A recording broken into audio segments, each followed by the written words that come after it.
Barang Bloch जो है वो वक्तन फ़वक्तन खतूत लिखती हैं। उन्होंने एक ख़त और लिखा है, मैंने वो ख़त पढ़ा, बड़ा दर्दनाक ख़त है। उन्होंने उसमें तफसीलात बताई हैं कि बलूचिस्तान को किस तरह की सूरत-ए-हाल का सामना है। उन्होंने बताया कि हमने क्या कुछ बर्दाश्त किया है, हमारे हर दूसरे बलूच घराने के साथ क्या हो रहा है, किस तरह लोगों को जबरी तौर पे लापता किया जाता है, कैसे मसकशुदा लाशें मिलती हैं, किन तकालीफ से ये लोग गुजर रहे हैं। लेकिन बारंग बलूच साथ ही ये भी कहती है कि हम एक कौम बन रहे हैं, हमारी कौमी जद्दोजहद जारी रहेगी। मुझे जेल के अंदर थोड़ी बहुत इतलात मिलती हैं। और फिर उनका जो ख़त है वो बड़ी तफसील के साथ उन्होंने लिखा है। मैंने वो रज़ी ताहिर साहब ने उसको शेयर किया था, वहाँ से मैंने वो ख़त पढ़ा है। तो बारंग बलूच साहबा के जो खतूत हैं वो पढ़ने से ताल्लुक़ रखते हैं, उनके अंदर वो कुछ हक़ाइक़ बयान करती हैं। साहबजादा हामिद रज़ा के ऊपर जो मुस्लिम लीग नून का मीडिया सेल है उसने अटैक कर दिया है, या उससे जुड़े हुए कुछ लोगों ने अटैक कर दिया है। और अटैक इसलिए किया कि उन्होंने वहाँ बलूचिस्तान में जाकर बलूच बहन भाइयों से माफ़ी मांगी और उन्होंने कहा जी हम देर से आए हैं, ताख़ीर हो गई है, हम आपकी तकलीफ़ समझ नहीं सके, लेकिन हम आपकी तकलीफ़ अब समझेंगे और आपके साथ खड़े होंगे। इस बात के ऊपर जो है वो साहबजादा हामिद रज़ा के साथ गालम गलोच की जा रही है, बदतमीज़ी की जा रही है। लेकिन मेरे ख्याल में साहबजादा हामिद रज़ा साहब ने वो काम किया जो इससे पहले पाकिस्तानी लीडरशिप को करना चाहिए था। मुझे बड़ा खूबसूरत जुमला उनका लगा जो सलमान अकरम राजा साहब ने बोला कि कोई प्यारा पाकिस्तान में इतना प्यारा नहीं है जितने लापता अफराद बलूचिस्तान के प्यारे हैं, यानी उनसे ज़्यादा प्यारा कोई नहीं है, वो भी उतने ही प्यारे हैं जितना कोई और प्यारा हो सकता है। ये उन्होंने बोला और उन्होंने जान की बात की कि इतनी कीमती किसी और की, उनसे कीमती जाने तो नहीं है, बाकी लोगों की भी, बलूचिस्तान के लोगों की जान भी उतनी कीमती है। बहरहाल ये आप कैसे कर सकते, देखें इन लोगों ने वहाँ पाकिस्तान जिंदाबाद के नारे भी लगाए और लोगों ने जवाब भी दिया। आप देखें ना, ये सियासी जमात कर सकती है जो चारों सूबों की नुमाइंदगी करती हो। तो पाकिस्तान तहरीक इंसाफ को ये सहूलत है, वहाँ पे लोग पाकिस्तान से कटते जा रहे हैं या पाकिस्तान की रियासत से उनके शिकवे बढ़ते जा रहे हैं। सिक्योरिटी फोर्सेस से वो नाराज़ हैं कि जनाब हमारे लोगों को उठाया जाता है और लापता कर दिया जाता है। वो बहुत तकलीफ में, अजियत में है और अलहदगी पसंदों को इसका फ़ायदा हो रहा है। लेकिन आप देखें पाकिस्तान तहरीक इंसाफ जैसी जमात जब वहाँ पर जाती है तो मकामी लीडरशिप कुछ भी करे, वो अपनी तकरीर के इख्तिताम पे पाकिस्तान जिंदाबाद का नारा लगवाती है और अवाम उनके साथ लगाती है। क्या आप ये नारा नहीं सुनना चाहते? मैं पाकिस्तान की एस्टेब्लिशमेंट से ये पूछना चाहता हूं, पाकिस्तान की एस्टेब्लिशमेंट ये बात सोचे ना कि वहां पे यूनिफॉर्म पहन के नारा लगाना उससे कोई फर्क नहीं पड़ता। जब एक सिविलियन अपने लोगों के साथ खड़ा होकर एक सियासतदान वहां पे नारा लगाता है और बाकी सारे लोग उसका जवाब देते हैं तो उसमें बड़ी पावर होती है। उसमें बहुत ज्यादा तनख्वाहदार का नारा वो नहीं होता जो एक ऐसे आदमी का होता है जो एक पॉलिटिकल एफिलिएशन रखता है, लोगों के साथ उसका एक अलग रिश्ता होता है। लोग तनख्वाह लेने के लिए तो नहीं आते उसके पास, लोग एक उम्मीद के साथ आते हैं। और वहां से अगर पाकिस्तान जिंदाबाद का नारा लगता है तो ये इसमें यकजहती का पूरी पाकिस्तान के अंदर एक पैगाम जाता है। पीटीआई के लोगों का वहां जाना बड़ा मुस्बत था, लेकिन जिस तरह एस्टेब्लिशमेंट के लाडलों ने उनका मजाक उड़ाया, ये बड़ा अनफॉर्चुनेट है।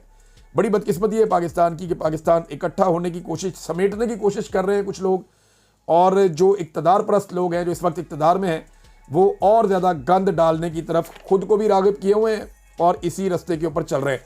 फजलुर रहमान साहब के हवाले से नाज़रीन खबर है, फजलुर रहमान और पाकिस्तान तहरीक इंसाफ में ताल्लुकात पर हुकूमती टीम जो है वो बड़ी खौफजदा है, बल्कि हुकूमत से ताल्लुक़ रखने वाले लोग भी बहुत खौफजदा। एक प्रोग्राम हो गया, ये इतने हवास बाख्ता हो चुके हैं कि फजलुर रहमान साहब का एक पैरोडी अकाउंट है, उसी के ऊपर उठा के पूरा प्रोग्राम पेल दिया। उसका पूरा एक प्रोग्राम का हिस्सा चल गया, सोशल मीडिया के ऊपर मजाक बना हुआ है कि जनाब पैरोडी अकाउंट के ऊपर आप कैसे उठा के प्रोग्राम कर सकते हैं। लेकिन ये बुखलाहट है हुकूमत की कि वो इस तरह के डाटा के ऊपर प्रोग्राम करवा रही है।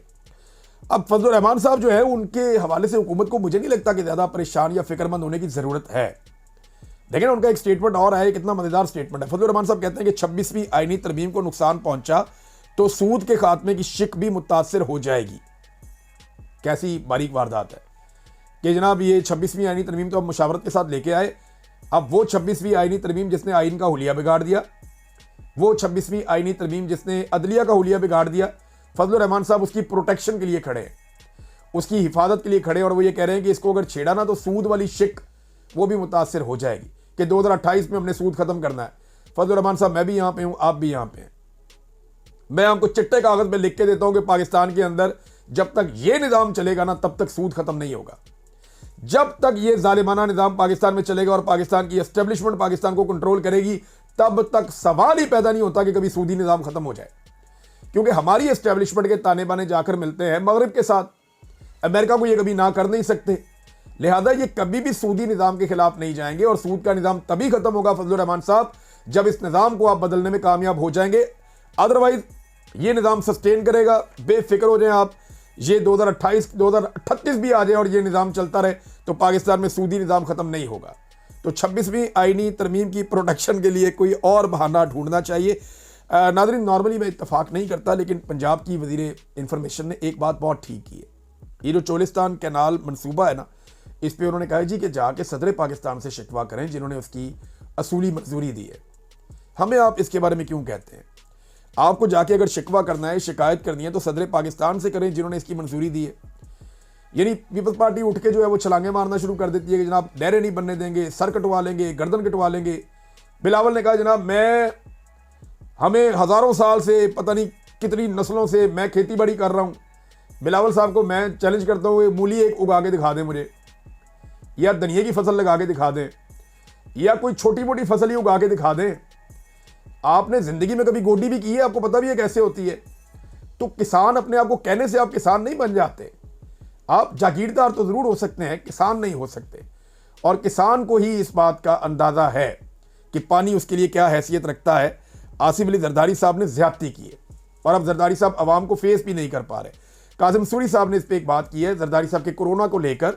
जरदारी को कोरोना नहीं, कैनाल रोना हो गया है, जिसका वाहिद इलाज नहरों के खिलाफ तकरीर ना करना है।